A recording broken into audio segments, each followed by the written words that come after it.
చేరువచ్చిన మీ అందరికీ ప్రభువైన యేసుక్రీస్తు నామం పేరిట వందనాలు.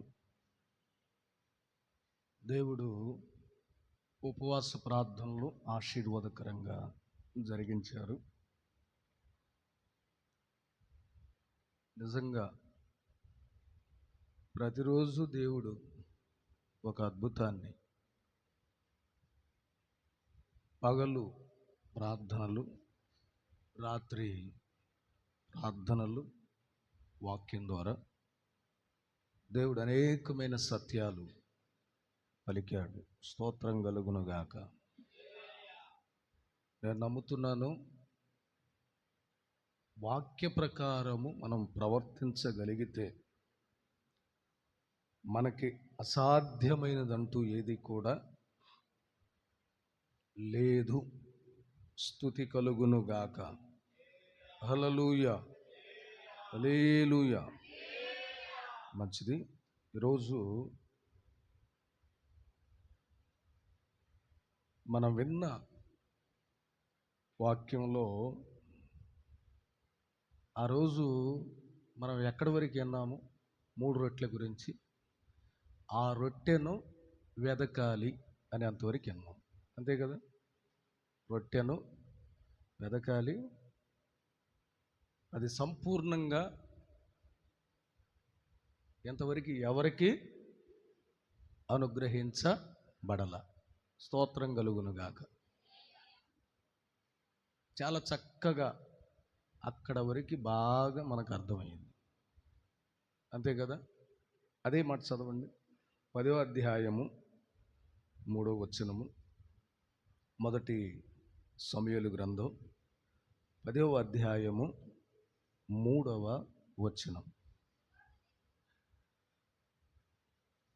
తరువాత నీవు అక్కడ నుండి వెళ్ళి తాబోరు మైదానమునకు రాగానే అక్కడ బేతేలునకు దేవుని యొద్దకు పోవు 3 మనుషులు నీకెదురు పడుదురు.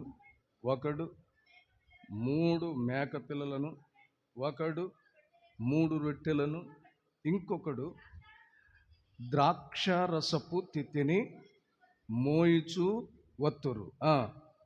వారు నిన్ను కుశల ప్రశ్నలు అడిగి నీకు 2 రొట్టెలు ఇత్తురు. అవి వారి చేత నీవు తీసుకొనవలెను. స్తోత్రం కలుగునుగాక. గమనించండి, సౌలుకి ఇయ్యబడిన 2 రొట్టెలు. వచ్చింది ఎన్ని రొట్టెలు? 3 రొట్టెలు, 3 మేకపిల్లలు, ఒక ద్రాక్షారసపు తిత్తి. ఇప్పుడు సౌలుకి ఎన్ని ఇవ్వబడ్డాయి? 2 రొట్టెలే ఇవ్వబడ్డాయి. దాని గురించి చక్కగా దైవజనులు 1 అనుదిన ఆహారమని, 2 అద్భుతాలని చక్కగా చెప్పారు. కానీ ఈ 3 మేకపిల్లలు, మిగిలి ఉన్న ఈ రొట్టె, ద్రాక్షారసపు తిత్తి ఎక్కడికి వెళ్ళింది? స్తోత్రం కలుగునుగాక. మిగిలిన రొట్టె, 3 మేకపిల్లలు, ఆ తరువాత ద్రాక్షారసపు తిత్తి, ఈ 3 మనుషులు ఎక్కడికి తీసుకొని వెళ్ళారు? అక్కడ రాయబడిన మాట ఏంటంటే, బేతేలునకు దేవుని యొద్దకు పోవు. స్తోత్రం కలుగునుగాక. అంటే ఈ 3 మేకలు, ఈ మిగిలిన రొట్టె, ఈ ద్రాక్షారసపు తిత్తి ఎక్కడికి వెళ్ళిందంట? బేతేలు అనగా దేవుని మందిరం. స్తోత్రం కలుగునుగాక. ఇప్పుడు ఈ మిగిలి ఉన్న 3 మేకలు, రొట్టె, ద్రాక్షరసం మందిరానికి తీసుకురాబడ్డాయి. హల్లెలూయా. మందిరములో ఏముంది? ఆహారం ఉంది. మందిరములో ఏముంది? పానం ఉన్నది.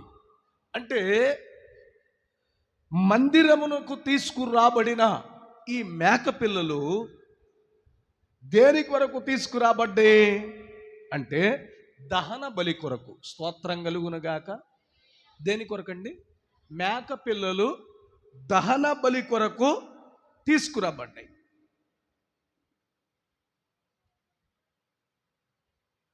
అంటే ఈ మేక పిల్లలు ఎప్పుడైతే దేవునికి మనం అర్పిస్తామో, లేక దేవునికి మనం సమర్పిస్తామో, అప్పుడు ఈ రొట్టె, ఈ ద్రాక్షరసం అనేది మందిరానికి వచ్చిన వారికి అనుగ్రహించబడుతుంది. స్తోత్రం కలుగునుగాక. గొర్రె పిల్లకి మేక పిల్లకి వ్యత్యాసం ఉంది, ఉందా లేదా? గొర్రె పిల్లకి మేక పిల్లకి ఏముంది? వ్యత్యాసం ఉంది. అనగా మేక ఏదైనా తినగలదు. ఏం చేసిద్దండి? ఏదైనా తినగలదు. మేక అవసరమైతే కాళ్ళు పైకెత్తి చెట్లు కొమ్మల మీద కాళ్ళు పెట్టి తినగలదు. మేక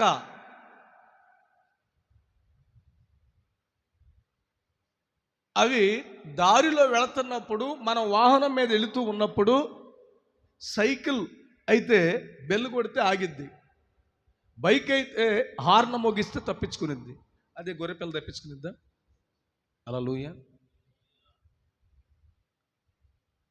మేక లోక సంబంధమైనది. మేక ఈ లోకానికి గుర్తుగా ఉంది. అనగా ఈ లోక సంబంధమైనటువంటి మనుషుల మధ్యలో మనము జీవిస్తూ ఉన్నప్పుడు మనలో ఉన్న మేక లాంటి లక్షణాలు ఏమవ్వాలంట? సంపివేయబడాలి. హల్లెలూయా. ఏమవ్వాలి? సంపివేయబడాలి. సంపకుండా మన జీవితంలో ఏది కూడా అనుభవించలేము. స్తోత్రం కలుగునుగాక. మేక లాంటి నడవడిక, మేక లాంటి తొందరపాటు జీవితం, మేక లాంటి లోక సంబంధమైన జీవితం మనలో నుండి ఎప్పుడైతే సంపేసుకుంటామో అప్పుడు దేవునికి మనము అర్పణంగా మార్చబడతాం. అందుకే ఈ మేక లాంటి స్వభావం చచ్చిపోవాలి.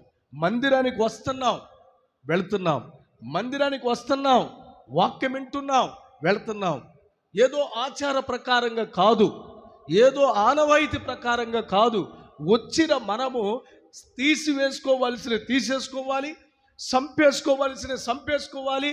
దేవుడు కోరుకున్న రీతిగా మనం ఉండాలి. స్తోత్రం కలుగునుగాక. అయితే బైబిల్ గ్రంథంలో దేవుడు యాకోబుతో చెప్పాడు. ఏమని చెప్పాడంటే, నీ అన్న యొద్ద నుండి నువ్వు పారిపోయినప్పుడు నీకు కనబడిన దేవునికి ఏం చేయమన్నాడు? ఏం చేయమన్నాడు? బలిపీఠము కట్టమన్నాడు. స్తోత్రం కలుగునుగాక. కనబడిన దేవుడు ఎక్కడ కనపడ్డాడు? బేతేలు దగ్గర. చదవండి 35వ అధ్యాయం ఆదికాండం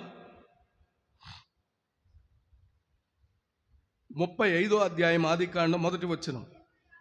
దేవుడు యాకోబుతో, నీవు లేచి బేతేలునకు వెళ్ళి అక్కడ నివసించి నీ సహోదరుడైన ఏశావు ఎదుట నుండి నీవు పారిపోయినప్పుడు నీకు కనబడిన దేవునికి అక్కడ బలిపీఠము కట్టమని చెప్పగా. స్తోత్రం కలుగునుగాక. హల్లెలూయా, హల్లెలూయా, హల్లెలూయా. అంటే ఇప్పుడు గమనించండి వాక్యాన్ని. బేతేలునకు ఏం వెళ్ళి అంట? ఒక రొట్టె. బేతేలునకు ఏం వెళ్ళింది? ద్రాక్షరసపు తిత్తి. బేతేలునకు ఏం వెళ్ళింది? 3 మేకలు. బేతేలు అనగా అర్థం ఏంటి? దేవుని మందిరం. ఈ మందిరంలోకి ఈ 3 వెళ్ళినాయి. మేక గురించి చెప్పా. మేక లాంటి లక్షణాలు, మేక లాంటి స్వభావం, మేక లాంటి నడవడిక, మేక లాంటి లోక సంబంధమైన స్థితి ఏమవ్వాలి? చచ్చిపోవాలి. యాకోబుతో కూడా దేవుడు బేతేలునకు వెళ్ళమని చెప్పినప్పుడు జరిగిన వాస్తవ సంఘటన ఏంటో తెలుసా? నీకు కనబడిన దేవునికి నీవు బలిపీఠము కట్టమని చెప్పగా, కనబడిన దేవునికి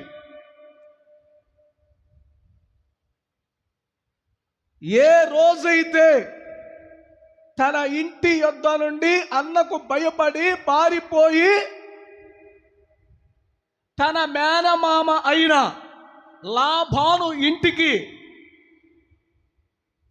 యాకోబు ప్రయాణమై వెళుతున్నాడో, పొద్దుగూకినప్పుడు చాలా చీకటిగా ఉండగా ఒక రాయి తలగడగా పెట్టుకొని ఆ రాత్రి పడుకున్నప్పుడు ఆకాశము నుండి ఒక నిచ్చెన భూమి మీదకి వేయబడినప్పుడు దేవదూతలు వెక్కుచు దిగుచు ఉన్నప్పుడు ఆ నిచ్చెనకు పైగా దేవుడు అక్కడ నిలబడి యాకోబుతో మాట్లాడిన ఆ సందర్భం యాకోబు మరిచిపోయాడు. కానీ దేవుడు మరిచిపోక అంటాడు, నీకు కనబడిన దేవునికి బేతేలు దగ్గర ఏం అర్పించమన్నాడు?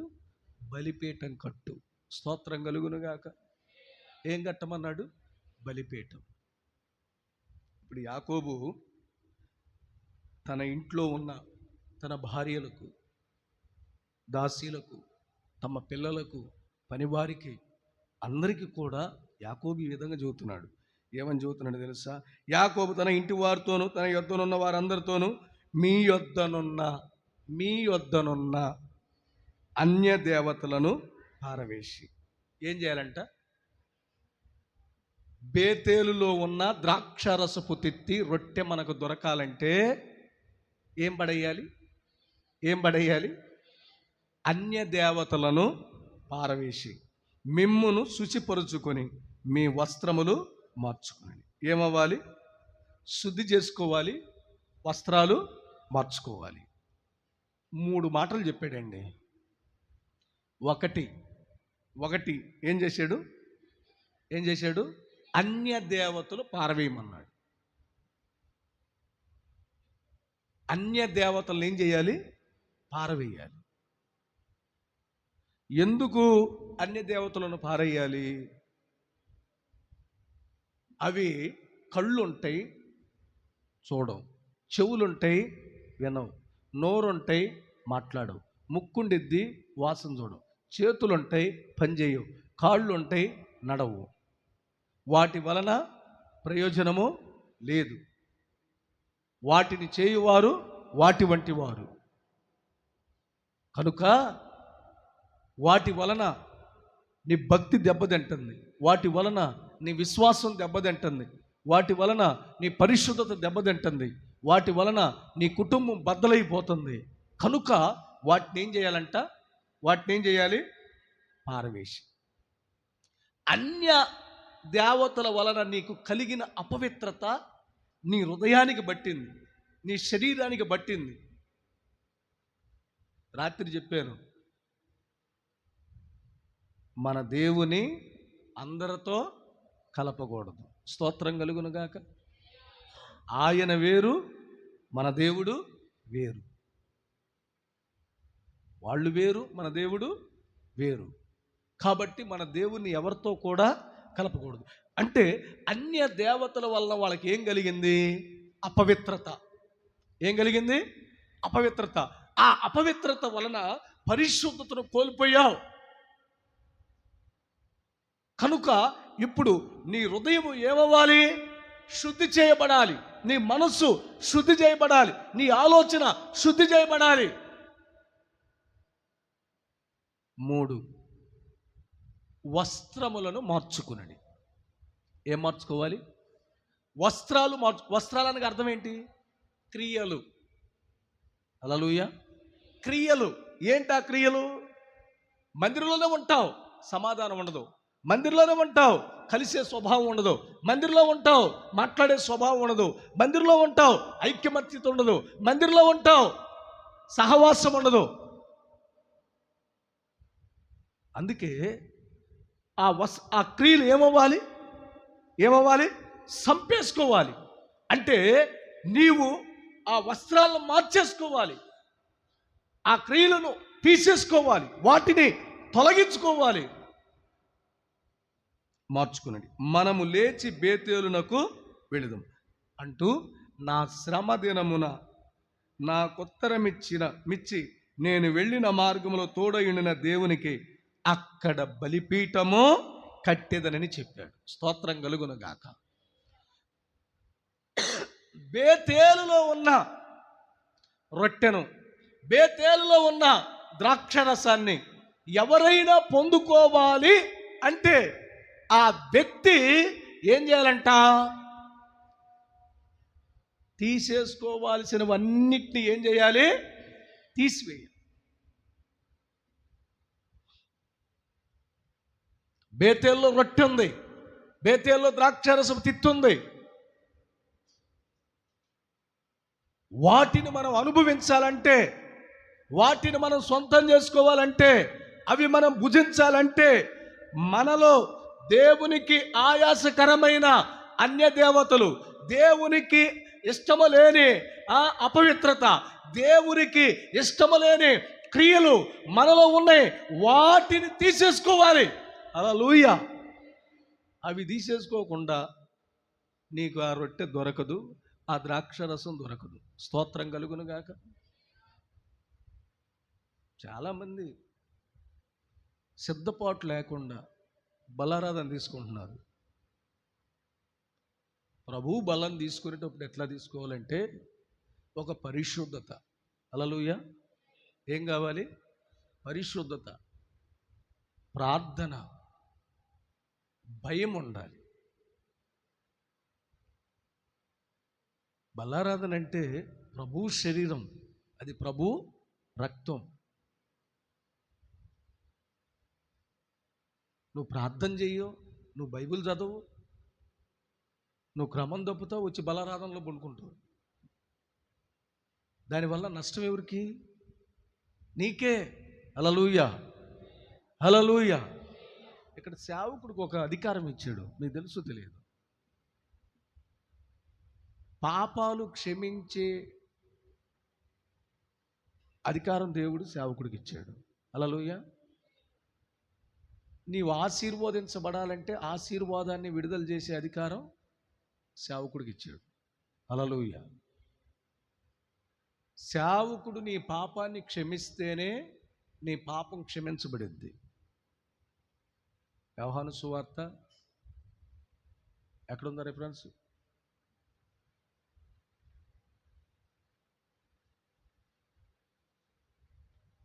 20వ అధ్యాయము 23వ వచనం.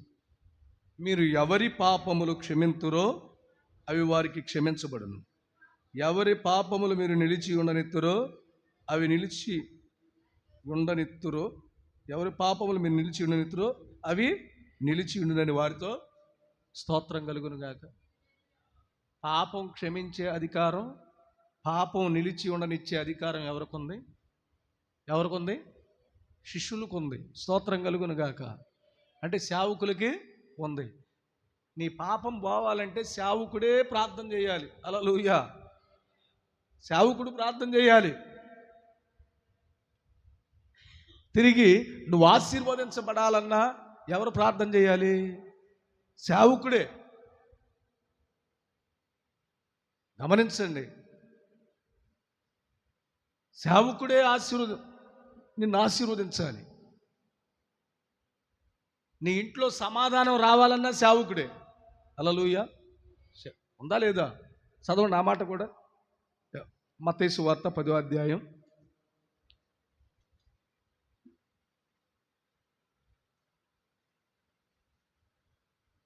12వ వచనం. ఆ ఇంట్లో ప్రవేశించు, ఇంటి వారికి శుభమని చెప్పుడి. ఆ ఇల్లు యోగ్యమైనదైతే మీ సమాధానం దాని మీదకి వచ్చును, అది అయోగ్యమైనదైతే మీ సమాధానం తిరిగి స్తోత్రం కలుగును గాక. అంటే మీరు సమాధానం మీ ఇంటి మీద ఉండాలన్నా ఎవరంట? ఎవరి వలన? సేవకుడి వలన. హల్లెలూయా. మీ పాపం పోవాలన్నా సేవకుడే ప్రార్థన చేయాలి. మీ ఇంట్లో సమాధానం రావాలన్నా సేవకుడే ప్రార్థన చేయాలి. తిరిగి మీకు ఆశీర్వాదం రావాలన్నా, హల్లెలూయా, ఏంటి? మీకు ఆశీర్వాదము రావాలన్నా. చదవండి అపోస్తుల కార్య 1 కొరింథీయులకు రాసిన పత్రిక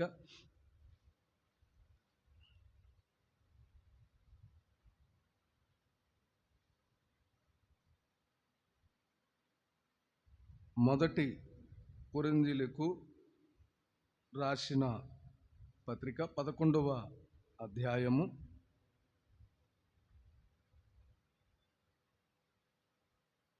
25వ వచనం.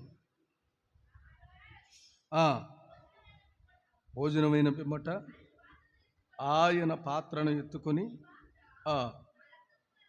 నా రక్తము వలనైన ఆగండి 23 నేను మీకు అప్పగించబడిన దానిని ప్రభువు వలన పొంది తిని, ఆ ప్రభు అయిన యేసు తాను అప్పగింపబడిన రాత్రి ఒక రొట్టెను ఎత్తుకొని కృతజ్ఞతాస్తుతులు చెల్లించి దాన్ని విరచి, ఇది మీ కొరకైన నా శరీరము, నన్ను జ్ఞాపకం చేసుకున్నట్టుకై దీన్ని చేయుడని చెప్పాను. స్తోత్రం కలుగును గాక. అంటే అర్థం ఏంటి? ఇది ఎవరి వలన పౌలు గారు పొందాడు? ఇది ఎవరి వలన పౌలు గారు పొందాడు? ప్రభు వలన. స్తోత్రం కలుగును గాక. ఈ ఆశీర్వాదపు పాత్ర ఎవరి వలన పొందాడు? ప్రభు వలన. దాన్ని ఆశీర్వదించి విరచి ఏం చేశాడంట? వడ్డించాడు. అంటే ఇది ఆశీర్వాదపు పాత్ర. ఏ పాత్ర? ఆశీర్వాదపు పాత్ర. ఈ ఆశీర్వాదపు పాత్ర ఎవరి వలన మీకు అనుగ్రహించబడింది? సేవకుడు వలన. స్తోత్రం కలుగును గాక. ఎవరి వలన? సేవకుడు వలన.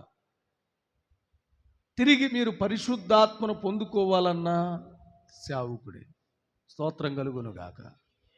ఇప్పుడు నేను అంటాను, నీ ఇంట్లో ఏ ఆశీర్వాదం రావాలన్నా ఎవరంట? సేవకుడు. హల్లెలూయా. కనుక ఆ ఆశీర్వాదం రాకపోవటానికి గల కారణం ఏంటంటే క్రియలు సరిగ్గా లేవు. అందుకనే ఎలా పడితే అలా రాకూడదు, ఎలా పడితే అలా బలలో చెయ్యి వేయకూడదు.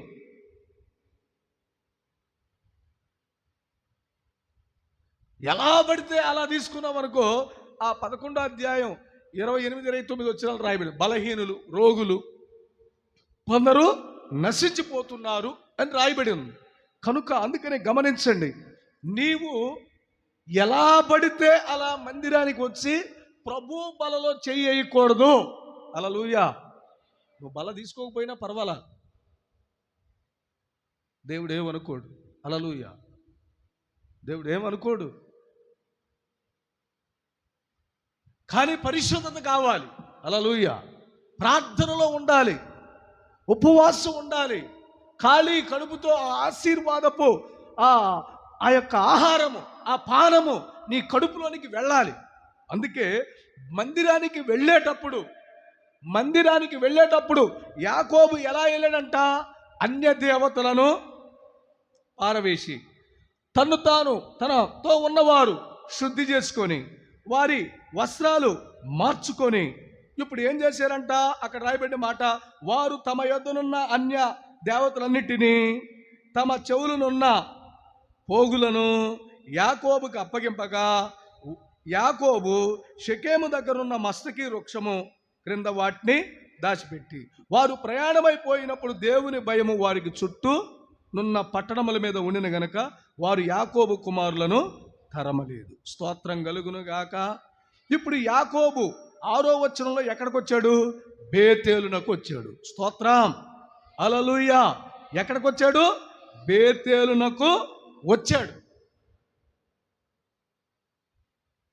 ఎప్పుడు? తీసేసుకోవలసిన మొత్తం తీసేసుకొని, కడుక్కోవలసిన మొత్తం కడుక్కొని, తన క్రియలను సరి చేసుకొని, తనను, తన భార్య, తన పిల్లలు, తనతో ఉన్న వారందరూ కలిసి యాకోబు మాట విని ఎక్కడికి వచ్చారంట? మందిరానికి. స్తోత్రం కలుగును గాక. మందిరానికి వచ్చారు. మందిరానికి వచ్చారు. యాకోబు కుటుంబం ఎలా పడితే అలా మందిరానికి రాలా. యాకోబు కుటుంబం ఏది పడితే అది తలంచుకొని మందిరానికి రాలా. ఎలా పడితే అలా బలి అర్పించలా. వారు ఒక క్రమముతో రావలసిన విధంగా బేతేలులోకి వచ్చారు. చేయవలసిన విధంగా వారు చేశారు. నడవవలసిన విధంగా నడిచారు. ఏ విధంగా రావాలో ఆ విధంగా మందిరానికి వచ్చారు. వచ్చి ఆ చోట వారు చేరి వారు ఏం చేశారంట? బలిపీఠము కట్టి ఆ స్థలానికి ఎల్ బేతేలు అని పేరు పెట్టింది. స్తోత్రం కలుగును గాక. ఎల్ బేతేలు అని పేరు పెట్టారు. ఇప్పుడు గమనించండి, యాకోబు మందిరానికి ఎలా వచ్చాడు? హల్లెలూయా. యాకోబు మందిరానికి ఎలా వచ్చాడు? పవిత్రంగా వచ్చాడా రాలేదా? వచ్చాడు. పరిశుద్ధంగా వచ్చాడా రాలేదా? వచ్చాడు. అన్య దేవతలను తీసేసాడా? తీసేయలేదా? తీసేశాడు. వస్త్రాలు మార్చుకున్నాడా? మార్చుకోలేదా? మార్చుకున్నాడు. తన స్థితిని మార్చుకున్నాడు. తన క్రియలు మార్చుకున్నాడు. దేవుడు కోరుకున్న విధంగా మందిరానికి వచ్చాడు. ఇప్పుడు ఆ బేతేల్లో ఏముంది? ఆశీర్వాదపు రొట్టె, ఆశీర్వాదపు రక్తం ఉంది. స్తోత్రం కలుగును గాక. ఏముంది అక్కడ? ఆశీర్వాదపు రొట్టె, ఆశీర్వాదపు రక్తం అక్కడ ఉంది. అంటే రావలసిన విధంగా నువ్వు మందిరానికి వస్తే అక్కడ ఉండవలసిన ఆశీర్వాదం అక్కడ ఉంది. ఈ లోక సంబంధమైన వాటి కొరకు మనం భక్తిగా చేసేది, పర సంబంధమైన వాటి కోసం మనం భక్తి చేయాలి. అందుకే ప్రియులారా గమనించండి, యాకోబు బేతేలునకు వచ్చేటప్పుడు పవిత్ర హృదయముతో దేవుడు కోరుకున్న విధంగా వచ్చాడు. హల్లెలూయా. అందుకే గమనించండి. రెండవది చూడండి, పరిశుద్ధ బైబిల్ గ్రంథంలో కీర్తనల గ్రంథం 122 అధ్యాయము. మందిరానికి ఎలా రావాలి? 122 అధ్యాయము మొదటి వచనం. యెహోవా మందిరమునకు వెళుదామని జనులు నాతో అనినప్పుడు నేను సంతోషించి తిని. స్తోత్రం కలుగును గాక. ఎవరు సంతోషిస్తుంది? ఎవరు సంతోషిస్తుంది? రాజుగారు. హల్లెలూయా. వాస్తవానికి జనులు ఏమయ్యారంట? మందిరపు అనుభవంలో లేరు. ఏ అనుభవంలో లేరు? మందిరపు అనుభవంలో లేరు. చాలామంది పైకి భక్తి గల వారు వలె కనబడి లోపల దాని శక్తిని ఆశ్రయింపని వారుగా ఉన్నారు. భక్తి పైకి చూపించేది కాదు, భక్తి నీ గుండెల్లో ఉండాలి. స్తోత్రం కలుగును గాక.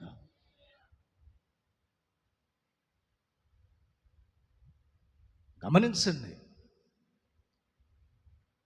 నీ భక్తిని పైకి దేవుడు చూపించాలి. హల్లెలూయా.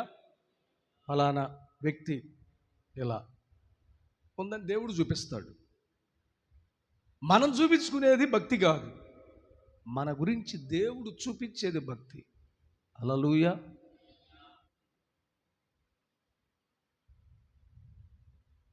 గమనించండి. అందుకే ఈ యూదా రాజ్యములో ఉన్న దావీదు కాలములో ఉన్న ప్రజలు, ఈ ఇజ్రాయేలీలు అన్య దేవతల వలన, వారు భక్తిహీనత వలన, వారిలో ఉన్న ఆచారపు అలవాట్లు వలన వారు ఏం చేశారంటే మందిరానికి ఆగిపోయారు. మందిరానికి ఏమయ్యారు? ఆగిపోయారు. ఈ ఆగిపోయిన వేళలో రాజుగారు చాలా వ్యాకులము చెందుతూ ఉండేవాడు. యెరూషలేములో దేవాలయములో ఆరాధనలు ఆగిపోయాయి. జనులు రావలసిన విధంగా రావట్లా, చేయవలసిన భక్తి చేయట్లా, సొంత నిర్ణయాల మీద ఆధారపడ్డారు.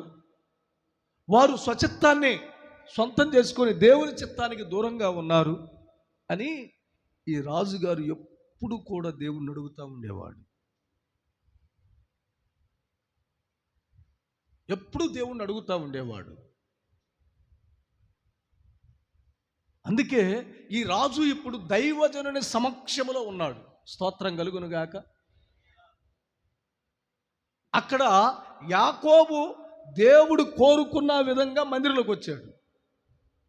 ఇక్కడ మందిరంలో ఉండవలసిన వారు దేవునికి దూరమయ్యారు. ఇప్పుడు దైవజనుడు ఆవేదన ఏంటి? మందిరానికి ప్రజలు రావట్లా, దేవుణ్ణి ఆరాధించవలసిన విధానంలో ఆరాధించట్లా అనే ఆవేదన రాజుగారు గుండెల నిండా ఉంది. ఎందుకో ఒకరోజు ఈ రాజుగారు ప్రార్థన దేవుడు ఆలకించి అంగీకరించి ప్రజల మనసులను మార్చాడు. స్తోత్రం కలుగునుగాక. ఎప్పుడైతే ఈ ప్రజల మనసులు మార్చబడ్డాయో వారు అంటారంట, యెహోవా మందిరమునకు వెళ్ళుదుమని. ఆ జనులందరూ వచ్చి దావీదు అంటే దావీదంట సంతోషించాడంట. స్తోత్రం కలుగునుగాక. అంటే మందిరానికి వచ్చేటప్పుడు ఎందుకు వెళ్ళాలి అని గ్రహింపు రావాలి. మందిరములో ఏమి చెయ్యాలి అనే ఆలోచన మనకు కలగాలి. మందిరములో ఎలా ఉండాలి అనే ఆలోచన రావాలి. ఇది రాలేకుండా సాతానుగాడు ఏం చేశాడంటే ఇజ్రాయేలుని, యూదుల్ని ఆ విధంగా వారు ఆత్మీయ నేత్రాలు, ఆత్మ సంబంధమైన హృదయం బంధించేసేసాడు. ఈరోజు గమనించండి, బంధించబడిన స్థితి నుండి మనము బయటికి రావాలి. స్తోత్రం కలుగునుగాక. బంధించబడిన స్థితి నుండి వాడు సాతాను యొక్క సంఖ్యలలో నుండి, అపవిత్రమైన స్వభావంలో నుండి ఆత్మ సంబంధమైన వెలుగులోనికి మనము రావాలి. అప్పుడు దావీదు అంటాడు, యెరూషలేమా మా పాదములు నీ గుమ్మములలో నిలుచుచున్నవి. స్తోత్రం కలుగునుగాక. ఏంటి ఏమన్నాడు? యెరూషలేమా మా పాదములు నీ గుమ్మములలో నిలుచుచున్నవి. అంటే అర్థమేంటి? ఎప్పటి వరకు యెరూషలేము దేవాలయములో ఎవరు లేరు? దేవుని ప్రజలు లేరు. సరైన ఆరాధన లేదు. దావీదు వ్యాకులము చెందుతూ ఉండేవాడు. మందిరం విషయమై చాలా బాధపడుతూ ఉండేవాడు. అందుకనే ఇప్పుడు అంటున్నాడు, జనులందరూ వచ్చి మనము మందిరానికి వెళదాం అని చెబితే, యెరూషలేమా నీవు బాగుగా కట్టబడిన మా పాదములు నీ గుమ్మములలో నిలుచును. యెరూషలేమా బాగుగా కట్టబడిన పట్టణములే నీవు కట్టబడి ఉన్నావు. స్తోత్రం కలుగునుగాక. ఇజ్రాయేలుకు నియమింపబడిన శాసనములను బట్టి యెహోవా నామమునకు కృతజ్ఞతాస్తుతులు చెల్లించుటకై వారి వారి గోత్రములు, యెహోవా గోత్రములు అక్కడికి ఎక్కి వెళ్ళును. స్తోత్రం కలుగునుగాక. హల్లెలూయా, హల్లెలూయా, హల్లెలూయా, హల్లెలూయా. వారి వారి గోత్రములు, యెహోవా గోత్రములు అక్కడికి ఎక్కును. ఆమేన్. అంటే మందిరానికి వచ్చే ఆసక్తి మనకు ఉండాలి. మందిరములో ఉన్న రొట్టె, మందిరములో ఉన్న ఆయన రక్తము మనకు దొరకాలంటే మందిరానికి వచ్చే విధంగా రావాలండి. ఎలా పడితే అలా రాకూడదు. అయ్యో మేము మందిరానికి ఆగిపోయామయ్యా, అయ్యా మా దేవుడు మాకిప్పుడు జ్ఞాపకం వచ్చాడు, మా దేవుడు మాకిప్పుడు అర్థమయ్యాడు, అయ్యా మందిరానికి వెళదాం అని అంటే ఈయన ఎవరితో చదువుతున్నాడు? మందిరంతో చదువుతున్నాడు. యెరూషలేమా మా పాదములు నీ గుమ్మముల్లో నిలుచున్నవి. యెరూషలేమా బాగుగా కట్టబడిన పట్టణం వలె నీవు ఉన్నావు. ఇశ్రాయేలుకు నియమించబడిన శాసనములను బట్టి యెహోవా నామమునకు కృతజ్ఞతాస్తుతులు చెల్లించుటకై వారి వారి గోత్రములు యెహోవా గోత్రములు అక్కడికి ఎక్కును. స్తోత్రం కలుగును గాక. వాళ్ళు వచ్చి రాజుగారితో చెబితే రాజుగారు ఎవరితో చదువుతున్నాడు? మందిరముతో. హల్లెలూయా. అందుకే గమనించండి, మందిరానికి రావాలి మందిరానికి. వచ్చేటప్పుడు ఎవరితో సంప్రదించాలి? దైవజనుని. స్తోత్రం కలుగును గాక. ఎవరిని సంప్రదించాలి? దైవజనుని. ఇప్పుడు మందిరములోనికి నీ అపవిత్రత పోగొట్టుకొని మందిరములోనికి నీవు దైవజనునితో కలిసి నీవు మందిరంలోకి వచ్చినప్పుడు మందిరములో ఏముందంట? ఆ ముగ్గురు వ్యక్తులు తీసుకొచ్చిన రొట్టె, ఆ ముగ్గురు వ్యక్తులు తీసుకొచ్చిన రక్తం అక్కడ ఉంది. స్తోత్రం కలుగును గాక. ఇప్పుడు ఆ రక్తం ఏమయ్యింది? చదవండి. ఆ శరీరము ఆ రక్తం ఏమై ఉంది? చదవండి పరిశుద్ధ బైబిల్ గ్రంథంలో యోహాను సువార్త 6వ అధ్యాయం 35వ వచనం. అప్పుడు యేసు వారితో ఇట్లైను, జీవాహారము నేనే, నా యొద్దకు వచ్చేవాడు ఏ మాత్రమునూ ఆకలి కొనడు. స్తోత్రం. నా యందు విశ్వాసం ఉంచువాడు ఎన్నడను స్తోత్రం కలుగును గాక. ఏమన్నాడండి? ఇప్పుడు ఏముంది అక్కడ? యేసయ్య ఇరువబడిన రొట్టె ఉంది. యేసయ్య కార్చిన రక్తము ఆ మందిరములో ఉంది. ఆ రొట్టె ఇక్కడ అంటాడు, జీవాహారము నేనే, నా యొద్దకు వచ్చువాడు ఏమాత్రం ఆకలి కొనడు, నా యందు విశ్వాసం ఉంచువాడు ఎన్నడను దప్పిక కొనడు. అనగా యేసు ఇచ్చు ఆహారము తింటే ఆకలి కొనవు. యేసు ఇచ్చే ఆయన రక్తము నీవు తాగగలిగితే దప్పిక కొనవు. స్తోత్రం కలుగును గాక. ఎప్పుడు? యాకోబులాగా విడిచిపెట్టవలసిన విడిచిపెట్టి వస్తే, ఇజ్రాయేలులాగా దైవజనంతో కలిసి దేవుని మందిరానికి రాగలిగితే ఆకలి కొననివ్వనది, దప్పిక కొననివ్వనది ఎక్కడుందంట? మందిరములో. ఏంటిది? ఆ రోజు ముగ్గురు తీసుకొచ్చి మందిరంలో పెట్టిన రొట్టె, ఆ రోజు ముగ్గురు తీసుకొచ్చి మందిరంలో పెట్టిన ద్రాక్షరసం. స్తోత్రం కలుగును గాక. అది యేసు క్రీస్తు ద్వారా మనకు అనుగ్రహించబడింది. వాళ్ళు రొట్టె వేరుగా తీసుకొచ్చారు, రక్తాన్ని వేరుగా తీసుకొచ్చారు. కానీ మన యేసయ్యలో నుండి ఆ రొట్టె ఆ రక్తము రెండు అనుగ్రహించబడ్డాయి. స్తోత్రం కలుగును గాక. తీసుకొచ్చింది ముగ్గురు, కానీ మనకిచ్చింది మాత్రం ఒక్కడే. హల్లెలూయా, హల్లెలూయా. అందుకే ఇంకో 48వ వచనం కూడా చదవండి. 48. నిశ్వసించువాడే నిత్య జీవం గలవాడు, జీవాహారము నేనే. చాలు. దేవుని స్తోత్రం. ఏ ఆహారం అంట? జీవాహారం. 50వ వచనం రాయబడింది, దీన్ని తిను మీ పితరులు అరణ్యములో మన్నాను తినినను చనిపోయి, దీన్ని తినువాడు సావుకున్నట్లు పరలోకము నుండి దిగొచ్చిన ఆహారం. ఎక్కడ నుండి దిగొచ్చిందంట? పరలోకము నుండి. పరలోకం నుండి దిగొచ్చింది. మందిరములో ఉన్న ఆహారం ఎక్కడి నుండి వచ్చిందంట? పరలోకం నుండి. ఇంకో మాట ఉంది 58వ వచనంలో, ఇదే పరలోకం నుండి దిగొచ్చిన ఆహారము పితరులు మన్నాను తిని చనిపోయినట్టు కాదు, ఈ ఆహారం తినవాడు ఎల్లప్పుడూ జీవించును. స్తోత్రం కలుగును గాక. ఎల్లప్పుడూ జీవిస్తాడు.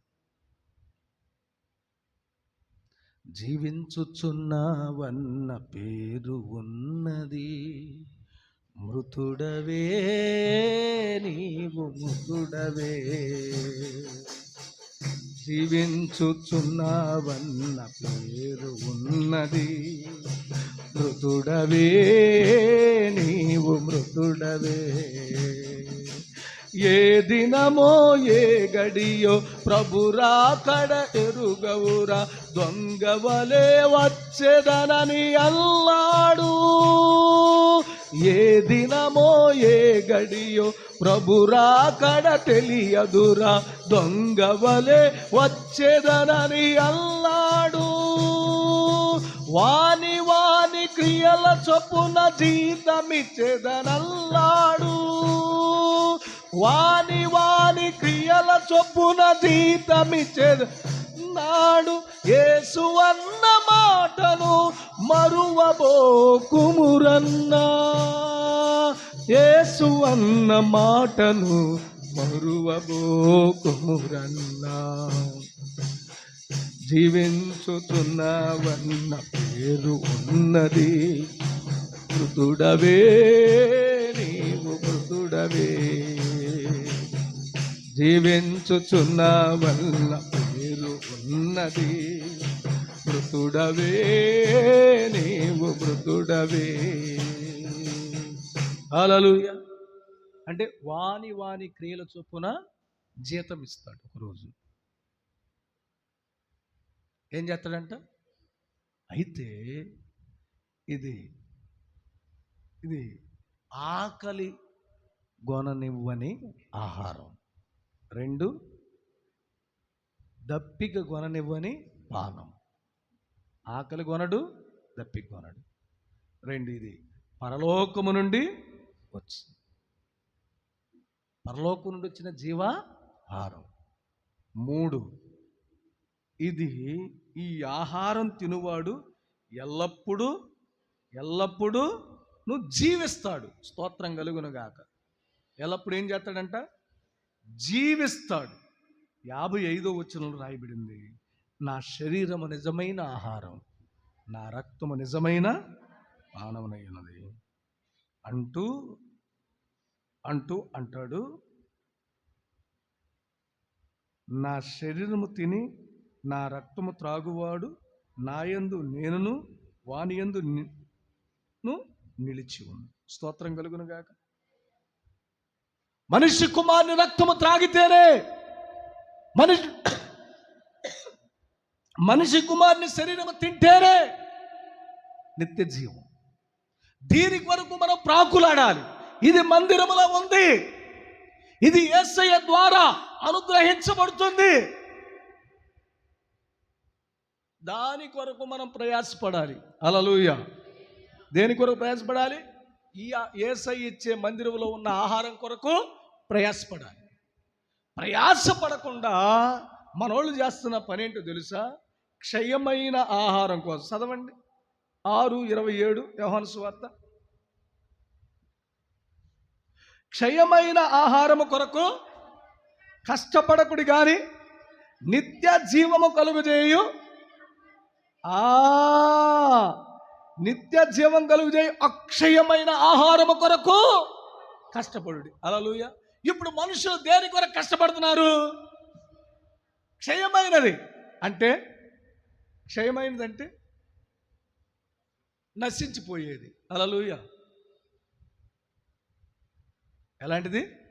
నశించిపోయేది, నరకానికి తీసుకెళ్ళేది, నాశనాన్ని కలుగు చేసేది. రోజు గమనించు.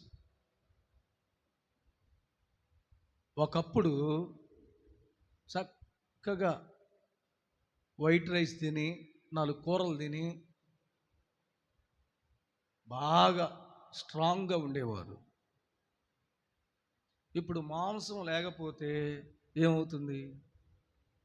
మొన్న ఒక ఆయన అంటున్నాడు, పాస్టర్ గారు కళ్ళు తిరుగుతున్నాయి, ఇమ్యూనిటీ పవర్ లేదు. కారణం ఏంటండి అన్న. మాంసం ఆఫ్ చేశాను ఒక 6 నెలలుగా. ఓరి నీ దుంపదగా, మేమేమన్నా దాన్ని రిజెక్ట్ చేస్తూ ఉన్నాం, నువ్వేమన్నా దాన్ని ఆపాను. ఇమ్యూనిటీ పవర్ లేదు, ఆరోగ్యం కుదుట పడతలేదు, ఇక మాంసాహారాన్ని తినాలి. తిను, తగు మాత్రమే తిను. స్తోత్రం కలుగును గాక. ఎంత తిను? తగు మాత్రమే తిను. దొరికిందని ఫుడ్ కోర్ట్లోకి వెళ్ళి 100 రూపాయలే పెడుతున్నారని తినేవాళ్ళు ఉన్నారు. హల్లెలూయా. ఎంత? 100 రూపాయలే పెడుతున్నారు. వాడు ఆ బిర్యానీ మిగిలితే దాన్ని ఫ్రిడ్జ్లో పెట్టి ఉదయం తీసుకొచ్చి ఆ పొయ్యి మీద పెట్టి కాస్త వేడి చేసి నిన్న మిగిలిన చికెను ఎవడైనా 1/2 కేజీ చికెన్ ఎత్తాడా? తిను అని చెప్పి 4-5 ముక్కలు వేసి తినండి. ఆడికి తెలుసు, ఒరే బాబు ఇది 2 రోజులు 3 రోజుల నుండి ఉన్నది, వేడి పెట్టిస్తున్నాను, హల్లెలూయా, మిగిలిపోయింది ఎత్తున్నాను రా అంటాడు. దానివల్ల ఆరోగ్యాలు పాడు చేసుకోవటం, దానివల్ల నశించిపోవటం ఎందుకంత అవసరం ఏముంది? అక్కడ పెట్టే 100 రూపాయలు చక్కగా చికెన్ తీసుకొచ్చుకొని ఇంటి దగ్గర భార్యకి ఇచ్చి వండించుకొని తింటే ఎంత బాగుండును. స్తోత్రం కలుగును గాక. నిన్న మా పాస్టమ్ గారికి బిర్యానీ తినాలనిపించింది. స్తోత్రం కలుగును గాక. చక్కగా కుక్కర్లో వేసింది. మరి కూర కావాలి కన్నా, వంకాయ కూర ఉండి నేను చెన్నైలో తిన్నా బాగుండిద్ది అన్న. చక్కగా వంకాయ కూర బిర్యానీ, అబ్బాయి ఎంత బాగుందో. హల్లెలూయా. ఆరోగ్యానికి హానికరమైంది ఏది కూడా రాకూడదు. అందుకని మీరు కూడా వంకాయ కూర బిర్యానీ, ఎందుకంటే చెన్నైలో తిన్న అనుభవం ఉంది, చక్కగా తినండి. స్తోత్రం కలుగును గాక. హల్లెలూయా. అందుకే గమనించండి, ఇక్కడ క్షయమైన ఆహారం కొరకొద్దు. ఇది నశింపజేసింది, ఇది నిత్య జీవానికి తీసుకెళ్ళదు, ఇది పరలోక పౌరత్వాన్ని పోగొట్టింది, ఇది యేసయ్యకు దూరం చేసింది. అందుకే దీని కొరకు కాదు మనం కష్టపడేది, క్షయమైన ఆహారం. హల్లెలూయా. ఈ క్షయమైనది అక్షయతను ధరించుకునిద్ది. చదవండి ఆ మాట.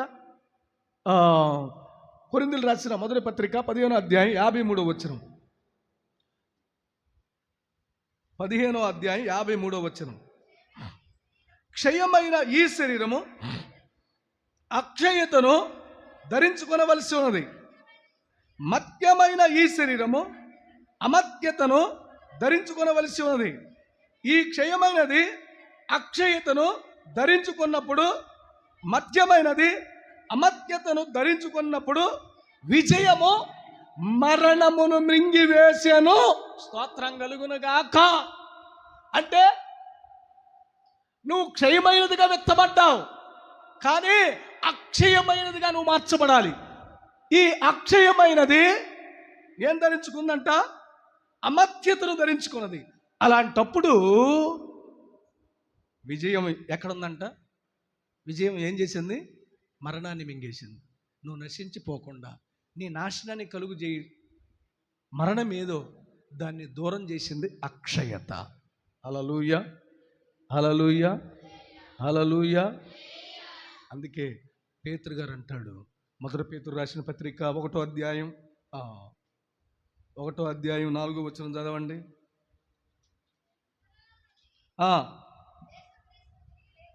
యేసుక్రీస్తు తిరిగి లేచుట వలన జీవముతో కూడిన నిరీక్షణ మనకు కలుగునట్లు, అనగా అక్షయమైనది నిర్మలమైనది వాడబారనిదియునైన స్వాస్యము మనకు కలుగునట్లు ఆయన తన విశేష కనికరము చొప్పున మరలా జన్మింపజేసెను. స్తోత్రం కలుగును గాక. క్షయమైన వారంగా పుట్టిన మనము అక్షయతను ధరించుకున్నటకు దేవుడంట మరలా మనకు నూతన జన్మనిచ్చాడు. హల్లెలూయా. అందుకే మనకు ఒక స్వాస్యం ఉంది, అక్షయులుగా మార్చబడిన వారికి. ఏ స్వాస్యం? వాడబారని స్వాస్యం. హల్లెలూయా. వాడబారని స్వాస్యం ఒకటి ఉంది.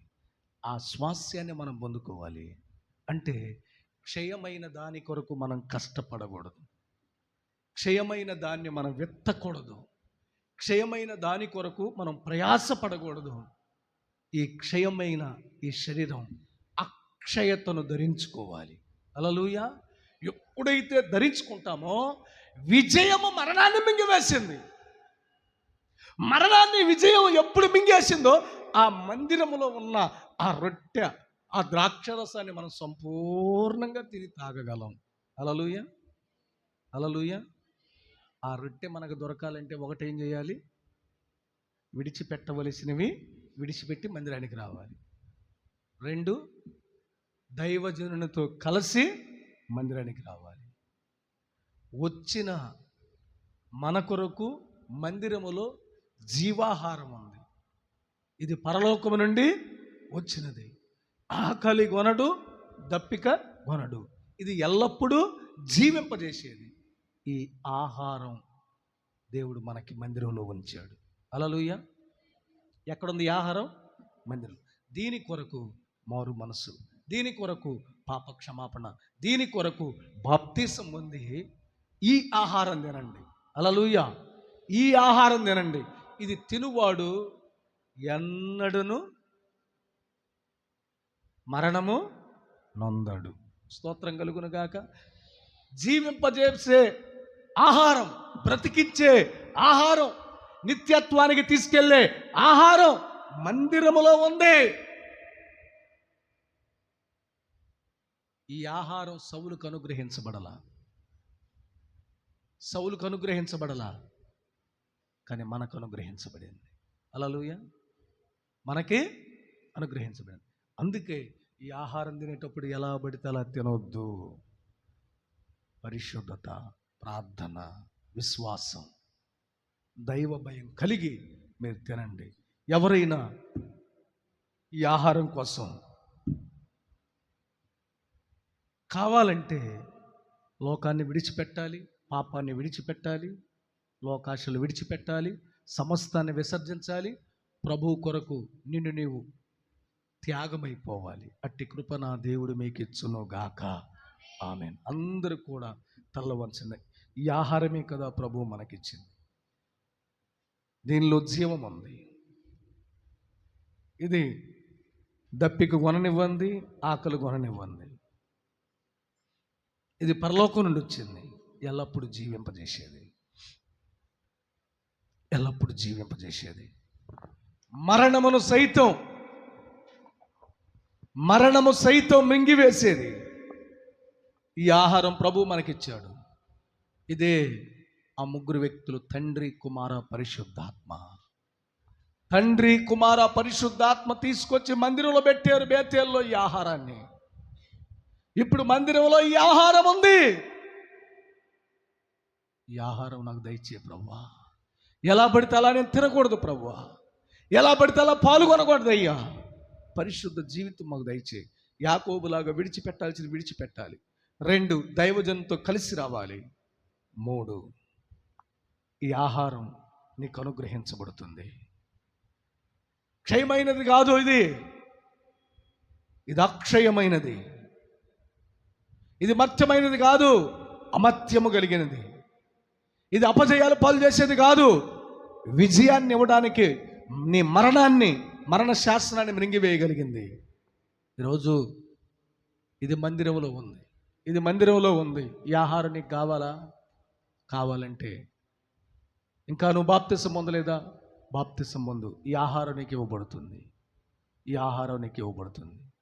హల్లెలూయా, హల్లెలూయా.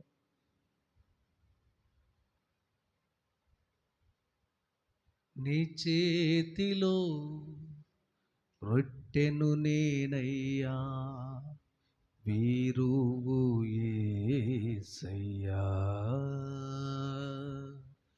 నీ చేతిలో రొట్టెను నేనయ్యా, వీరువు యేసయ్యా, వీరువు యేసయ్యా.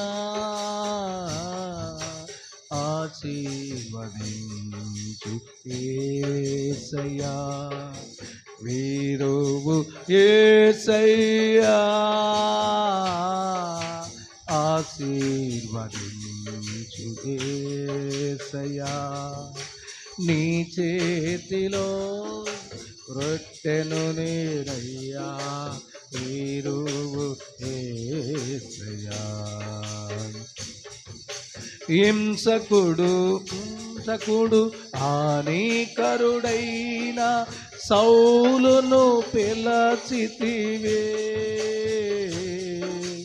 పౌలుగా మార్చితివి. హింసకుడు దూషకుడు హానికరుడైన సౌలును పిలచితివి. పౌలుగా మార్చితివి. నీ చేతిలో రొట్టెను నేనయ్యా. ఆయన చేతిలోకి రాను, నన్ను ఇరువు యేసయ్యా.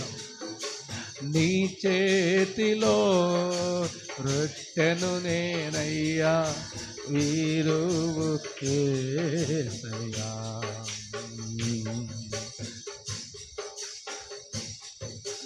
అలయాకోబును నీవు పిలచితివి, ఆనాడు ఆశీర్వాదించితివి. ఇజ్రాయేలుగా మార్చితివి. అలయాకోబును నీవు పిలచితివి, ఆనాడు ఆశీర్వాదించితివి. ఇజ్రాయేలుగా మార్చితివి. నీ చేతిలో యేసయ్యా, నీ చేతిలో నేను రొట్టెను ప్రభువా. ఆ రొట్టెకున్న పరిశుద్ధత, ఆ రొట్టెలో ఉన్న నీతి, ఆ రొట్టెలో ఉన్న యథార్థత, వీరువు యేసయ్యా, వీరువు యేసయ్యా. ఆశీర్వదించు యేసయ్యా, వీరువు యేసయ్యా. ఆశీర్వదించు యేసయ్యా. తండ్రి ఇంటి నుండి పిలచితివి, అబ్రామును ఆశీర్వాదించితివి. అబ్రహాముగా మార్చితివి. తండ్రి ఇంటి నుండి పిలచితివి, అబ్రామును ఆశీర్వాదించితివి. అబ్రహాముగా మార్చితివి. నీ చేతిలో రొట్టెను, వారి చేతిలో ఉన్న రొట్టెలు మందిరానికి వచ్చినాయి. ఆ రొట్టెను నీకు ఇరిచివ్వడానికి అబ్రహామును పిలిచిన రీతిగా, యాకోబును పిలిచిన రీతిగా, ఇదిగో సౌలును పిలిచిన రీతిగా యేసయ్య నిన్ను పిలుస్తూ ఉన్నాడు. ఆ రొట్టెను ఇవ్వడానికి, నిన్ను ఇరవడానికి. నీ చేతిలో రొట్టెను నేనయ్యా, వీరువు యేసయ్యా. నీ చేతిలో రొట్టెను నేనయ్యా, వీరువు యేసయ్యా, వీరువు యేసయ్యా. ఆశీర్వదించు యేసయ్యా, వీరువు యేసయ్యా, వీరువు యేసయ్యా. నన్ను వీరువు యేసయ్యా, నన్ను వీరువు యేసయ్యా, నన్ను వీరువు యేసయ్యా. అయ్యా, మందిరానికి ఎలా పడితే అలా రాకూడదు. మందిరానికి వచ్చేటప్పుడు విడిచిపెట్టవలసిన విడిచిపెట్టాలి. మందిరానికి వచ్చేటప్పుడు దైవజనులు దేవుడు కలిసి రావాలి. మందిరానికి వచ్చిన మేము జీవింపజేసే ఆహారమును పొందుకోవాలి. క్షయమైనది అయ్యా సంపేసిందయ్యా. అయ్యా, అక్షయమైన ఆహారం కొరకు మేము కష్టపడాలి.